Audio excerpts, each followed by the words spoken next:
Hey, in this video, I'm going to be answering the top 12 most asked questions about back spasms. Now, if you've ever had a back spasm, it's a tight gripping sensation in your muscles. It's uncontrollable. You're not really trying to do anything, and all of a sudden your back muscles just seize up and squeeze, and it's very painful and it immobilizes you. Those are the types of back spasms that I'm talking about. You may get them on the lighter end where they spasm just a little bit, not as intense, but they're still quite painful and can usually be quite debilitating as well. So number one, the first question is, how do you get rid of spasms in your back? There's many different options to get rid of the spasms in your back. The first one is usually pain medication. People go to take Ibuprofen, Tylenol, or they may go to the doctor if they can make it there comfortably, sometimes even the ER, to get medication from a doctor, prescription strength medication. Muscle relaxers are also an option for people in an emergency situation like this. Now, if you don't want to go that route, you want to try something natural first, the easiest thing to do is find a way to get onto your side. Sometimes this happens unexpectedly and you may end up on the floor, you may end up on a couch or stuck in bed. Try to get onto your side and then tuck your knees into your chest just like this. You can get your knees in, if you can lie on your side and pull your knees into your chest and start to put a stretch on the back. Then once you're also doing that, you want to suck in your abs like you're trying to push your back towards like the wall behind me here. You're essentially trying to round out your back, because when you do that, you're opening up the joints in your spine, which leads to the muscles wanting to relax. The muscles will spasm usually in response to the joints getting compressed and pinched. There's some root problems that we'll talk about more here in just a minute, but if you can get those joints to open up, that usually sets up the muscles relaxing. Now, massaging the area is also a great idea if you have help around. If you've got one of those massage guns, that also helps. You can just reach back there with your own hands and massage your back. Getting those muscles to calm down makes a tremendous difference as well. Now, all these things that I'm mentioning are short-term solutions, which are extremely needed if all of a sudden your back gives out and you want to cramp up in your back or spasm in your back. But in the long term, you've got to treat the root problem, which is usually a muscle imbalance. The question number two is, what do back spasms feel like? They are tight, gripping sensations in your muscles. It feels like an uncontrollable contraction of your back muscles. It may be on one side, it may be on both sides, but in the spine here, the muscles that are running up and down the back here, it feels like all of a sudden that muscle just squeezes as hard as it possibly can without you trying to do it. If you've ever done any back exercises, like where you lean backwards, or if you just right now, if you don't have any back spasm problems, if you just straighten out your back and curve and lean back and look up just like this, you'll feel your back muscles begin to tighten up. And if you can imagine that sensation times 10, or as hard as it can possibly go, that's exactly what a back muscle spasm feels like. So if you're watching this video, asking yourself, do I really have a back spasm? It may be that you have more of a chronic backache, like a chronic back pain. Back spasms tend to not be chronic. They tend to be the opposite, acute. They come on suddenly, and they usually go away fairly suddenly. Some can last a little bit longer than a few moments or a few hours. Some may go on for days, but usually they'll give up, and you'll still have some backache, some back pain, but the muscle's no longer spasming real hard. Question number three is, what triggers a back spasm? The joints here in your spine, there's pairs of joints at every single level between all the vertebrae, all the bones of the spine. When they get pinched, or when the nerves nearby get pinched, the muscles will spasm in response to protect the area, to keep it from moving so much so that you don't do any further damage.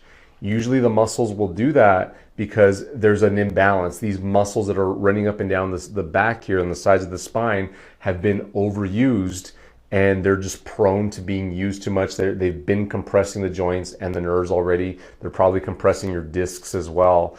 And when they're prone to being used like this, they're prone to causing a spasm to protect the area from further injury. Question number four, what is the fastest way to recover from back spasms? Well, in the short term, doing all the stuff that I talked about in question number one is necessary. Getting on your side, bringing your knees to your chest, taking pain medication, going to go get prescription pain medication, maybe an injection, maybe going to the ER if you just absolutely need that kind of help. All those things are good to recover in the short term. But to get the long-term recovery, you've got to fix the imbalance. And going back to these muscles that run up and down the sides of your spine here, these muscles work together with the abdominal muscles on the front. So if you want to avoid getting recurring back spasms, if that's been your case for a while now, maybe over years, your back goes out and you spasm and you kind of are feeling like it's less and less predictable, and maybe they're fewer between, like you don't have as much time before you flare up, they're becoming more frequent. The long-term solution, the fastest way to get long-term resolution of back spasms is to strengthen your abdominals. You've got to get stronger in your abdominals, and you've got to do it in a way that does not strengthen your back muscles. Now, a lot of people, a lot of health specialists recommend that you work on your back muscles, which is completely counterintuitive to what I'm telling you. If these muscles are over dominant, they're already big. If you just feel your back and those muscles are kind of hard, feel someone else who doesn't have any back spasms, feel their back, they're probably softer in the area, then your back muscles are over dominant, and it just doesn't make any sense to go exercise them more. In fact, you should not exercise them and focus completely on working out the abdominals and allow these muscles back here to weaken so that it's not compressing the joints and nerves and discs so much. That's the fastest way to get long-term resolution for back spasms. Question number 5, is walking good for back spasms? Well, the answer to this is it depends, because if you're walking in such a way that uses those back muscles excessively, no, it's not good for you. It's not good to go on long walks.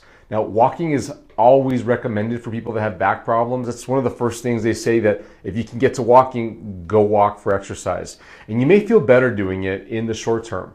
In the short term, it's okay. But in the long term, I would not be walking, like adding more distance, adding more time, or trying to walk faster when you go walk, because the faster you walk, the more muscles you're going to recruit. And if these back muscles are dominant already, you haven't really worked on your abdominal muscles, and you're not sure of how to use your abdominal muscles when you walk, then walking is going to become a negative thing for you. It's going to actually feed into the problem. It's going to make your back spasms worse, because you're going to make your back muscles work harder when you go walk. But now, if you know how to use your abdominals during walking, if you feel confident that your abdominals are getting stronger, and when you're walking, you feel like you can use your abs, then walking can be a good thing. And it's as simple as this. Just right now where you are, suck in your abs a little bit, but do it in such a way, if you look at my back, where you don't arc your back more or stick out your chest.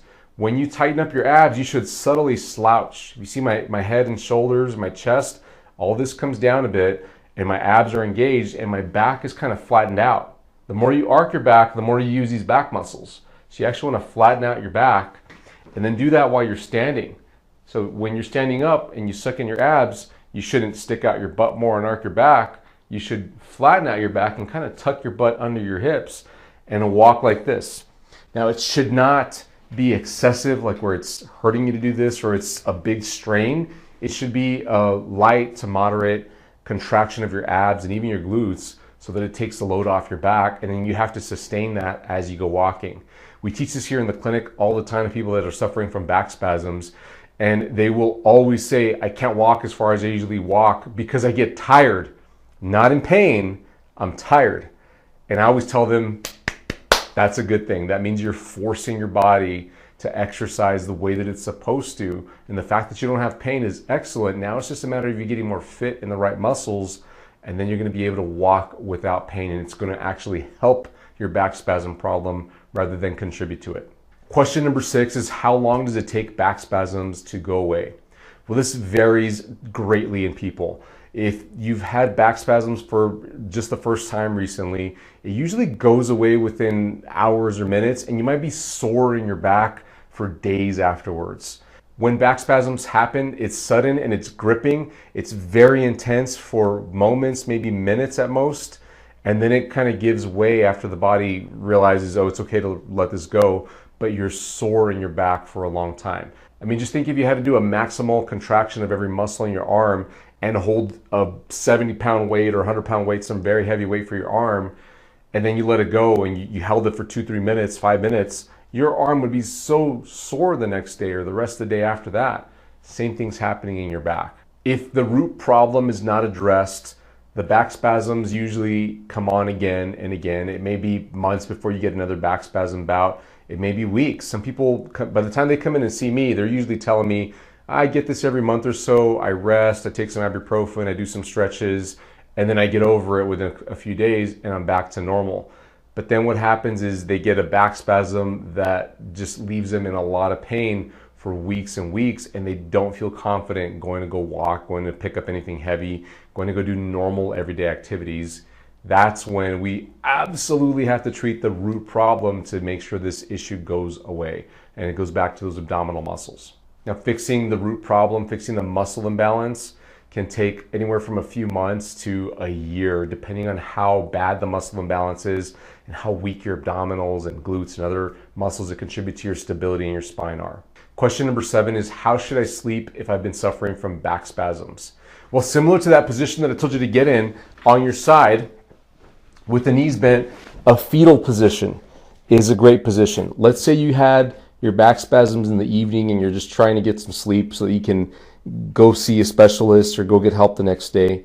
Trying to get in this position as best as possible is going to be comfortable on your back.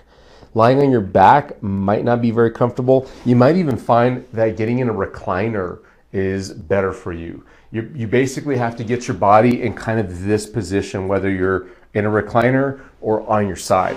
The reason for that is when you tuck your knees in towards your chest, it offloads your back. It puts some slack on your nerves, like your sciatic nerves and the nerves that are running within your spine, and it's just a more comfortable position to be in. You can always put a pillow between your knees when you're lying on your side if that's most comfortable. The idea is just get as comfortable as possible, but if you're having recurring spasms, you might still spasm, and there might be a situation where you need to go to the hospital at the wee hours of the night or whenever you need to get the help. If you just can't sleep, you need to get some medication to sleep that night. But don't rely on the pain medication for the long term.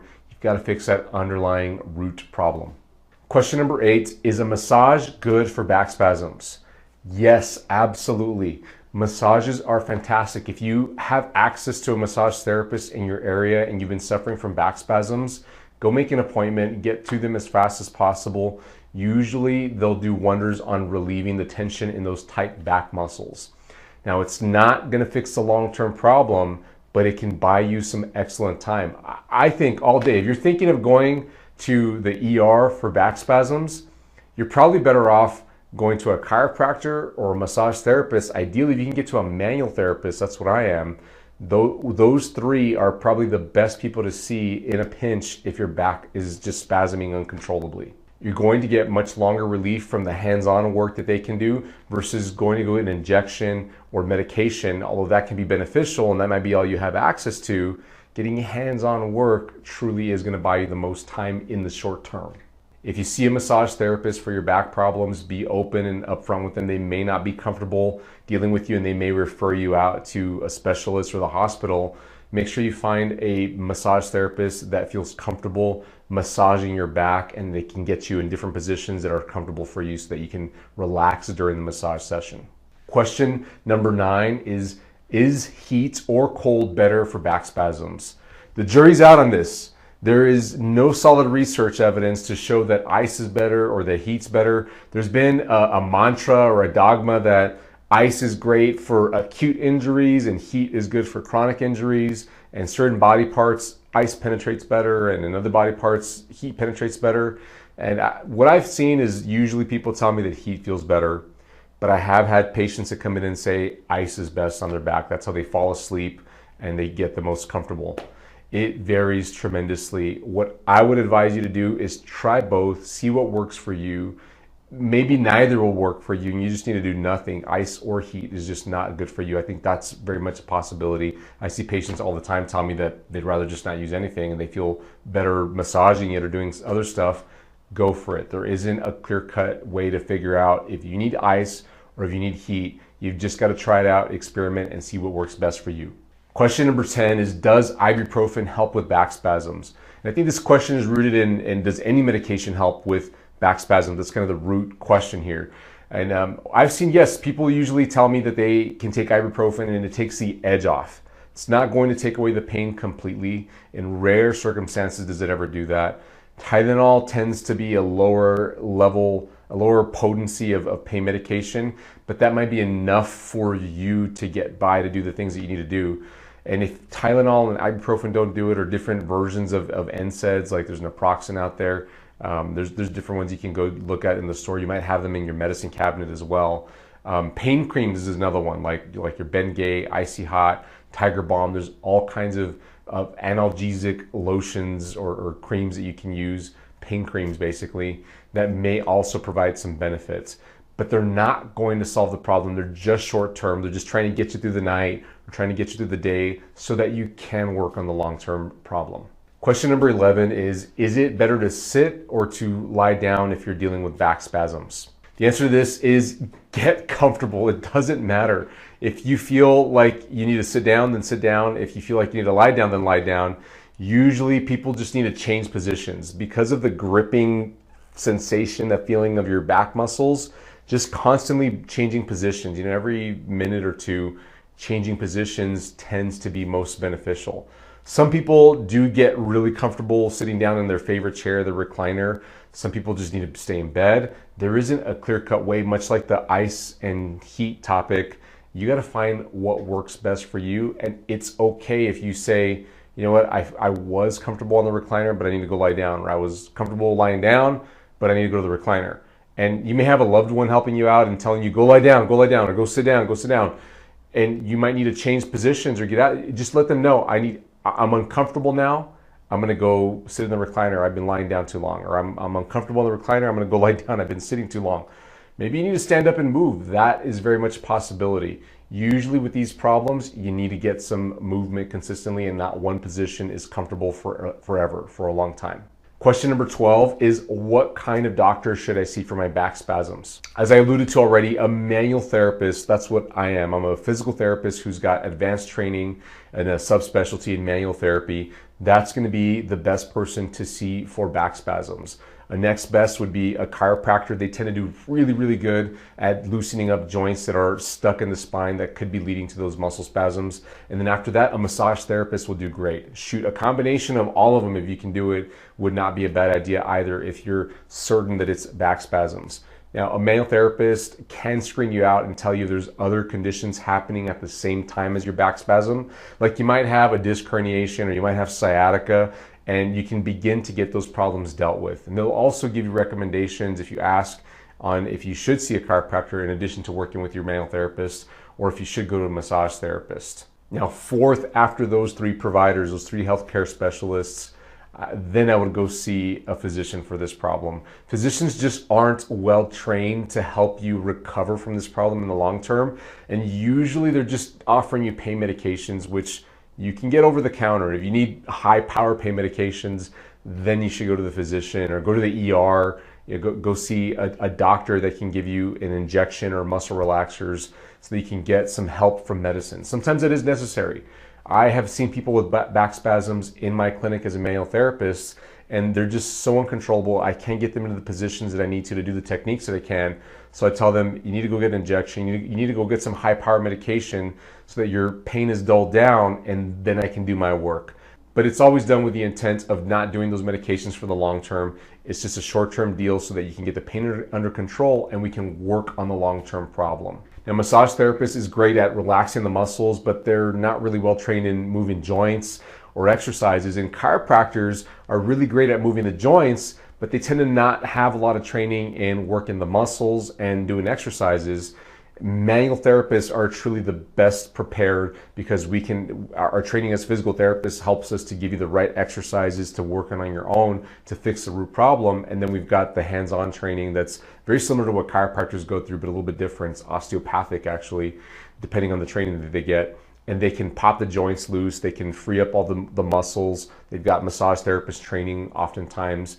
They're not all equal, so you can't just count on one manual therapist being exactly like the other. You've got to do your research. You might have to try them out. You might have to talk to them to see what works best for you. Now, if you're looking for an exercise program to start working on the root problem that's leading to your back spasms, I've got a program called the 28-Day Back Health and Wellness Boost Program. This program is designed at fixing that root problem and getting those abdominal muscles strong while avoiding strengthening the back muscles. And there's also help on getting the glutes right, on how to walk properly, how to prevent this problem from getting worse over time, because it sets you up for things like back arthritis, disc herniations, lumbar stenosis, and many other back problems that you don't want to have. And if you've been having back spasms, and if they keep happening, if they keep recurring because you're not treating the root problem, it eventually sets up that back arthritis, the disc herniations, the degenerative disc disease, all the bad stuff that you don't want to get when you're in your older years of life. You can find out more details about that program in the description below. Hey, thanks so much for watching. I hope this was helpful for you. Drop a comment, let us know if this helped you out, and I'll see you in the next video. Bye-bye.